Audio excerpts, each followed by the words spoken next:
Texas lawmakers convened for a special session today to address some of the state's most pressing issues, including the response to the deadly July 4th floods.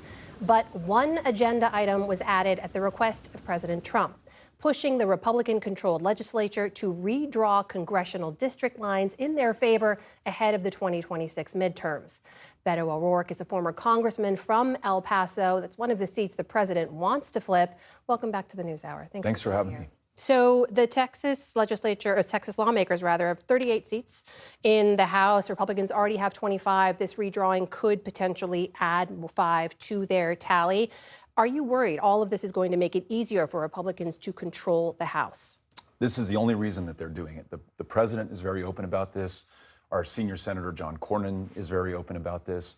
And for those who haven't been following, redistricting is a process by which current members of Congress get to choose their own voters. And they're doing this, and the president's made it such a priority because he sees the polling numbers.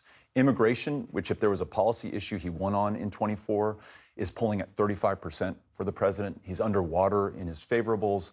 Folks don't like the direction this country's headed in. And so he knows he will lose the slim majority they have in the House of Representatives unless they rig the game mid-decade, which is what they're trying to do in Texas. But Democrats have an opportunity to fight back in Texas. The state House Democrats could walk out and deny their colleagues a quorum.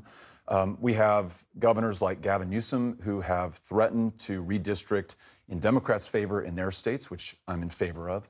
And then it may come back to bite these Republicans because in order to create more competitive districts that they can win, they're going to have to lose some Republican voters in current Republican strongholds. So there may be an opportunity for Democrats, but any one or all three of those paths of resistance have to be pursued by Democrats. We have to fight back, and we have to fight fire with fire. You've mentioned this before, fighting fire with fire, saying Democrats have to be ruthless. Texas isn't the only state where Republicans have a governing trifecta, and they're doing this mid-decade redistricting. You mentioned Gavin Newsom's effort. Why don't you think more Democrats, where they have governing trifectas in other states, why aren't they doing this? I think historically, and I say this as a lifelong Democrat, our party has been more interested in being right than being in power. I think the Republican Party under Donald Trump cares more about being in power than they care about anything else, whether it's right or ethical or legal or constitutional.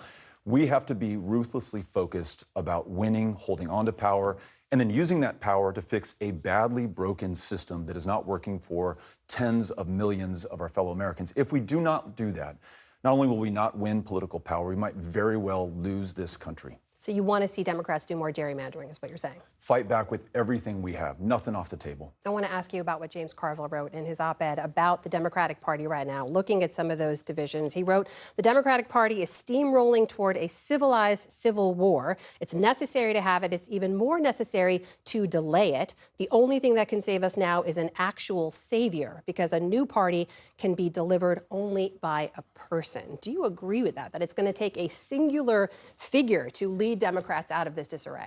No, it's going to take all of us. There's no cavalry, there's no savior who is going to ride to our rescue. It has to be the people of this country. And my advice for my fellow Democrats is we certainly have told the American people what we're against. We don't like Donald Trump, this big, beautiful bill that transferred nearly $1 trillion of our wealth to the wealthiest 1% in this country. Folks get that, but what is our vision for the future? How about we imagine an America where your take-home pay is enough to live on, so you don't work a second or a third job. You're guaranteed the ability to see a doctor when you're sick, before you're sick, so that you don't get sick. You have access to fresh and healthy food and clean drinking water. If you work hard, you can afford a home, because too many people are working too hard right now and cannot buy a home. If we don't help people get what they need from a government of the many, then soon enough they're going to be open to getting what they need from a government of the few, or a government even of only one. And then one more thing. We have to, especially when it comes to our standing in the world, really stand up for what we care about, like human rights. So in Gaza, we can't be saying that we're for a two-state solution or offer mealy-mouthed platitudes. We have to stop being complicit in the bombing and the starving and the slaughtering of innocent children in Gaza, and use the awesome power of this country to convene the nations of that region and of the planet, if that's what it takes, to establish an independent, sovereign Palestinian state and do what we can to guarantee the safety of every Palestinian, every Israeli, every person in that region. People want to see us boldly stand up for the things that we really care about and the things that really matter. Congressman, this is not the unified message we've been getting from members of the party. There are clearly divisions on this issue, on many others. As you travel around, you hold these town halls, where do you see the divisions within the Democratic base? Is it generational? Is it ideological? Where are those lines? You know, I think there's been a lot of ink spilled about whether Democrats need to be more progressive or more moderate. I think that's the wrong spectrum to look at. I think what people want is a Democratic Party that will fight. And so the division is between those who submit and give in and bend the knee, and those who are willing to fight back with all that they've got. Everywhere I go, it doesn't matter if it's in Texas or we were in Baltimore last night, we'll be in Omaha, Nebraska soon. Folks want to see us fight. They want to see us fight for our fellow Americans, fight back against everything that is illegal and corrupt and incompetent in this administration, and fight to win power and then use it to deliver for the American people. Do you think your leadership is bending the knee right now? I think Chuck Schumer, in the continuing resolution, which funded the government, gave Donald Trump and at the time and Elon Musk a blank check to do what they wanted with and to this country. There was no reason to do that. Hakeem Jeffries and the House Democrats stood strong. You know, I think it's time that we thank leaders who have done great work like Chuck Schumer and then ask new ones to step up and make sure that we have a party that fights for every single one of us and fights until we win. Do you think it's time for Schumer to leave leadership? I do. I think if we learn nothing else from 2024, the old idea that Democrats need to care more about each other's feelings and seniority and making sure that no one is denied the opportunity for leadership that they've been waiting for, that has not worked for us. We need to deliver, and we need to be absolutely clear about that. And if he's not getting that done, time to get out of the way and for someone else to step up and lead. So I need to ask you, what about your role in the party? Because you're a former city council member from El Paso. You went on to win a congressional seat. You grew your support, we should say, in races in 2014 and 16, but you haven't won a race since 16. You lost your Senate bid, you lost your Democratic presidential primary bid, you lost your governor's bid.